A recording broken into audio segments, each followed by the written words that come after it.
So it's January 7th. We're here at the Idaho Fish and Game doing their annual deer capture. They'll get in the bird here and fly around and run deer in the nets. I've never been a part of it, but it sounded cool. So Jason and we had to come check it out and just see how the local deer herds are doing, especially after next year. I think they get a lot of their information from this right here.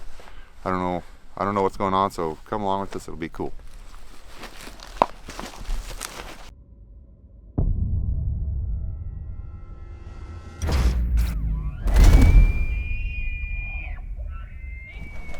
For those of you who don't know me, I'm I'm the wildlife manager up in McCall. I'm going to introduce a couple other folks today just so you know who a few of us are on the hill and you kind of know who to kind of follow with some stuff. Ed Pappenberg, raise your hand. It's our wildlife tech up in McCall. Nathan Borg, biologist up in McCall, and Brad Compton, regional supervisor. First is safety stuff while you're on the net set. We are working with a helicopter flying close by. At no point does anybody need to approach the helicopter for any reason. If you can hear the helicopter working anywhere close overhead, stay down. The goal is to have them run into the net, okay? So please stay quiet and stay down. All of you, once you have caught a deer in the net, got it collared and all the stuff done and you're trying to let it go, we don't want to catch that deer again 2 seconds later. So enlist help from people around you to move the deer away from the net. And the point of this is basically to monitor overwinter deer survival. We will be focusing on catching fawns and does today. Those are the two big drivers of kind of population level deer dynamics. And having collars on that start right now let us know what happens for the next 3 months, but we monitor them all the way into June until they're on summer range and back on good green summer forage. Long-term trends help us decide how that fits into setting hunting seasons and all that sort of stuff. So we have technicians whose main job it is to come out and actually retrieve these collars when we get a mortality signal. The collars are equipped, old school ones you had to go out and listen for. Nowadays we can actually get the locations from these deer on our computer and they actually send us an email when they die, and dying just means it stops moving for a certain amount of time. So we can go out and retrieve it and figure out what it died from. So it's pretty important information for us when it comes to season setting and population management. Overview of how a deer drive net set works. When you get down there, you'll see these folks are setting up nets with long stakes, 8-foot tall nets in drainages down there. The drainage is basically so that the deer comes over the hill and it doesn't see the net until kind of the last minute, at which point it's fairly committed to running into the net. So what happens is once we get these nets set up in the drainage, the helicopter starts working in the area, finds a group of deer and starts pushing it towards our net. The deer runs into the net kind of folds up and collapses around the deer, and the deer gets tangled up in the net. That's the place where we come in. We might have 67 minutes. So we just got instruction why we're doing this, how it works. There's a lot of people here, and I was talking to one of the guys helping here. He said there's not a lot of deer moved in here right now because there's just not a lot of snow to consolidate them too much. So they're not sure how many deer they're going to get into the set, but one will be cool. Can't wait to see this. It's going to be super fun. All right, so we are heading down to where the nets are set. There is way too many people, it seems. There's like 30 or 40 people that are going to be lined up along this net. And the helicopter's getting ready to take off. He's going to go round up some deer and start funneling them towards us. And hopefully the net will come close to me or Tyler and we'll get to wrestle a doe, do a little deer spooning.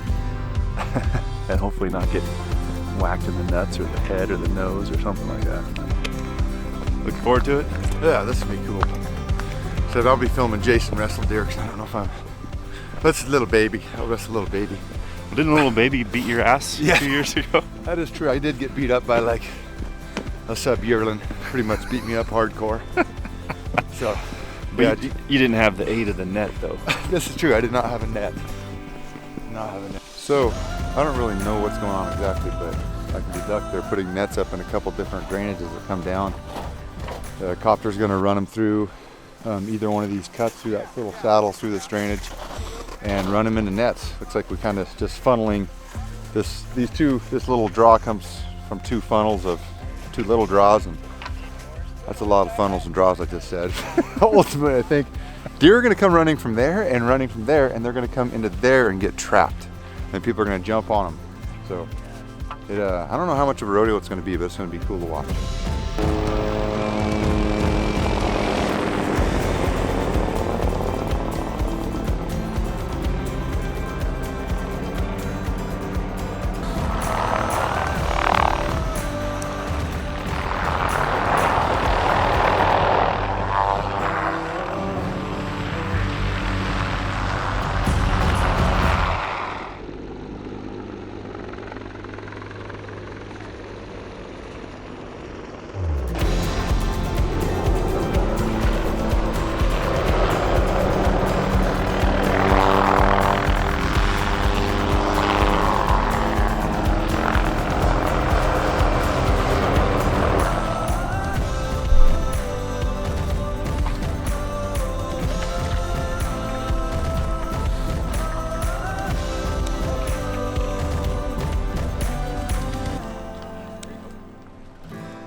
Hold those arms.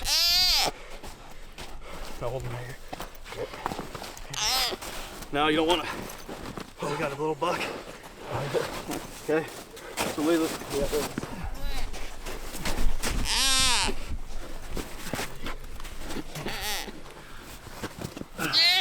you got it.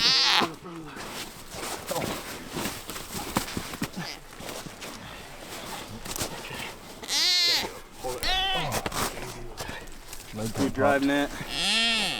Okay. Magnet.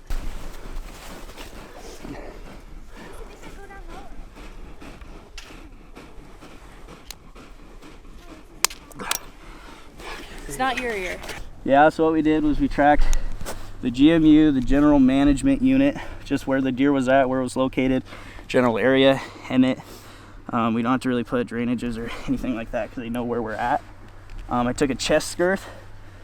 We don't ultrasound these. When we ultrasound the does, we're not looking for pregnancy or anything. We're looking for the body condition, the fat on the rump, mainly.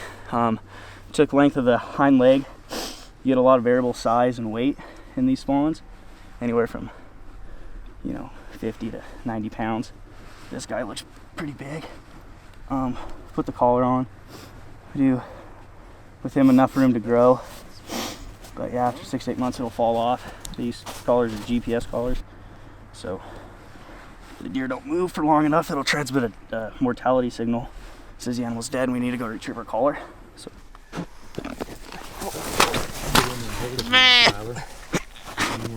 Ready? 1, 2, 3. Okay. So keep his feet up so don't kick me. Wiggle blindfold on.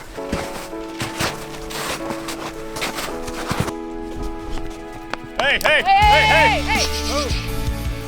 So a new thing, I guess. I didn't know about that. A GPS ear tag, permanent. So Because cool. the neck falls off when they get older and bigger. Yes. The collar falls off. They started this this program in '97. There was a fee increase in '96 to pay for it, and they've been doing it ever since. And it's a pretty cool program, really. It gives them a lot better data on how to set the fall's hunts. For example, last year we had a huge winter kill off, which is the hardest winter we've had in decades. And this area here, Unit 32, they eliminated all the antlerless controlled tags, as well as Unit 22. So when sportsmen say the Fish and Game aren't proactively changing hunts based on deer numbers and winter survival, that's a bunch of crap. So they are out here doing this and keeping track of the game numbers and fawn mortality and doe mortality, and using that information to set seasons that following fall. So it's like helicopters coming over. We might have another round of deer coming through. I think we've done 6 or 7 now. So it's been pretty cool.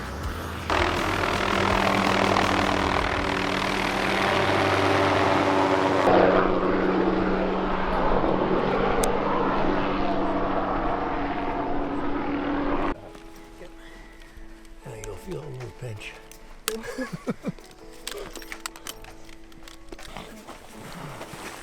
Ooh, yeah, she's pretty cupped. She's pretty cooked. Yep. Well, I'm not sure how many that is. It's got to be up in the teens, maybe 20. I'm not sure. But I think we're getting close to being done. That doe was already collared. It was a leather UHF collar, which I think is a radio collar. So they took blood, did ultrasound. It's pregnant. Was not lactating. Well, I'm trying to remember what all they did. And then they stripped a bunch of hair off the back, top of the back, and then did an ultrasound there to test fat content and measured that. Drew blood. Can you get it? No. Today we were trying to get 50 collars out, 20 of those on does and 30 on fawns. We successfully got out about 40, and right now there's a net gun crew flying around trying to get the last 10 fawns. It was actually a very successful day because with the lack of winter out here, we weren't sure if we'd have enough deer close enough to the net set that we could actually get this many. So it worked rather well. So every deer gets a radio collar, 2 ear tags. Some of the deer also have their blood drawn, and some of the does are tested for body condition. So what we're looking at on site is the condition of the deer. We weigh all of them. We measured body condition score on does, and that helps us know what shape they're in going into winter. So there's 2 factors that determine winter survival. The first is what kind of shape they're in going into winter, and the second is the severity of winter. So if they're fat and happy going into winter, they can actually handle a fairly decent winter and come out okay.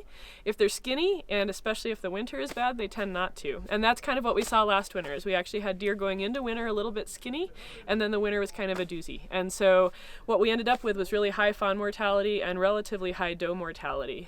People are always shocked when they hear what average fawn mortality is. It's actually about 50%, and that's over many, many years of averaging it out. We actually are just coming off of 3 or 4 really good years where it was more like 70 to 90%. So what we were all hoping for, even though we know we have bad winters occasionally, is that this particular winter was a good one, because we can usually recover pretty well after a bad winter if we follow it with several good ones. But if we have 2 bad winters in a row, it really hurts the whole population. So what we look at with fall seasons is if we had a big hit in the deer population, we'll often look at some of our general harvest regulations. In this case, a number of regions pulled any of their controlled doe hunts this last year, so those were off the table. Several regions, this one included, shortened the youth either sex season. We wanted to maintain some of it because it's important, to get youth out and hunting, and being able to take either sex is a big part of that. I would certainly anticipate that if this winter had also been a hard one, you would have seen further reductions in the doe harvest. But so far, knock on wood, we're not seeing that this winter. It's about as open as I've ever seen it down here. We're able to also check these collars when they do go on mortality. We get a signal. These are GPS collars, and so we're actually getting several locations a day that actually get emailed to us, and it emails us when they go on mortality as well. So we're able to get out, if we can, quickly and determine the cause of death. And last winter, almost all the deer were dying of starvation, even if there was another factor involved. When we looked at things like bone marrow and the fat around major organs like the heart, they were starving to death. And so, yeah, it was a rough winter last year.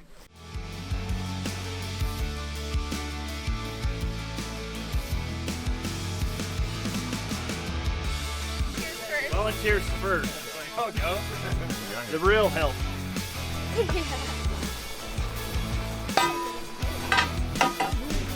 Philly steak sandwiches.